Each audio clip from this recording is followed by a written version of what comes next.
আসসালামু আলাইকুম viewers, welcome to my channel. কেমন আছেন সবাই? আশা করছি অনেক বেশি ভালো আছেন। তো আজকে আমি আপনাদের সাথে শেয়ার করছি খুবই মজাদার একটা ভর্তা। আর আজকের এই ভর্তাটি হচ্ছে বরবটি ভর্তা। এই বরবটি ভর্তা গরম ভাতের সঙ্গে খেতে অনেক বেশি মজা লাগে। তো ভর্তা রেসিপিটি যদি আপনাদের কাছে ভালো লেগে থাকে তাহলে অবশ্যই একটা লাইক দিয়ে আমার চ্যানেলের পাশেই থাকবেন। ভর্তাটি বানানোর জন্য এখানে চুলে একটা প্যান বসিয়ে এখানে দিয়ে দিচ্ছি বরবটি। বরবটিগুলো আমি এখানে একটু লম্বা করে কেটে নিয়েছি আর 250 গ্রাম বরবটি নিয়েছি।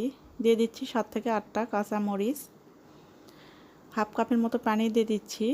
এখন বরবটিগুলো সেদ্ধ করে নেব। ঢাকনা দিয়ে ঢেকে আমি 5-6 মিনিট হাই হিটে রান্না করে নিচ্ছি। তো 6 মিনিট পর আমি ঢাকনাটা তুলে নিয়েছি আর দেখতে পাচ্ছেন পানিটা কিন্তু শুকিয়ে গেছে। একটু পানি আছে, ওই পানিটাও আমি শুকিয়ে নেব। তো এইভাবে একটু ছড়িয়ে দিচ্ছি, তাহলে খুব তাড়াতাড়ি পানিটা টেনে যাবে। তো প্যানটা কিন্তু শুকিয়ে গেছে, এখন আমি নামিয়ে নিচ্ছি। তারপর চুলায় আর একটা প্যান বসিয়ে এখানে 1 টেবিল চামচের মতো সরিষার তেল দিয়ে দিলাম। দিয়ে দিচ্ছি 7 থেকে 8টা শুকনা মরিচ। এখন নেড়েচেড়ে মরিচগুলো মুসমুসে করে ভেজে নেব। তো মরিচগুলো ভাজা হয়ে গেছে, এখন মরিচগুলো আমি তুলে নিচ্ছি। আর ওই তেলের মধ্যে আমি দিয়ে দিচ্ছি রসুন। এখানে একটা রসুনের কোয়া আমি খুলে নিয়েছি আর ছাল ছাড়িয়ে রসুনটা দিয়ে দিলাম তেলের মধ্যে। রসুনটা ভেজে নেব। আর এখানে দিয়ে দিয়েছি মিডিয়াম সাইজের 3টা পেঁয়াজ কুচি। এখানে রসুন আর পেঁয়াজটা একটু লাল করেই ভেজে নিতে হবে।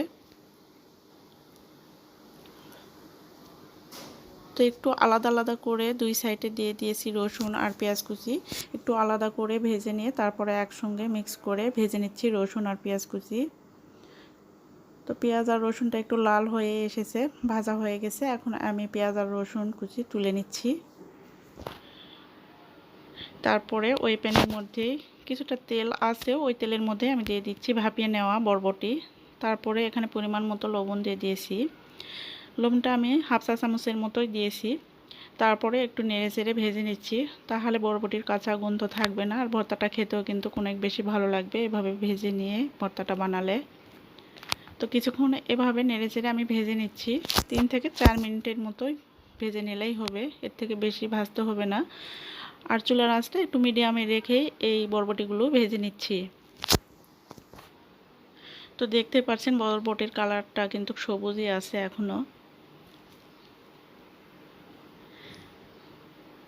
বরবটিগুলো ভাজা হয়ে গেছে, এখন আমি এগুলো নামিয়ে নেব আর খুব ভালো করে ঠান্ডা করে নিতে হবে, তারপর ভর্তাটা বানিয়ে নেব। আমি ব্লেন্ডারে ভর্তাটা বানাবো, আপনারা চাইলে পাটায় বেটে ভর্তাটা বানিয়ে নিতে পারেন। তো ব্লেন্ডার জারে আমি দিয়ে দিচ্ছি ভেজে রাখা শুকনো মরিচ, পেঁয়াজ আর রসুন ভেজে রাখা দিয়ে দিলাম। তারপর দিয়ে দিচ্ছি বরবটি।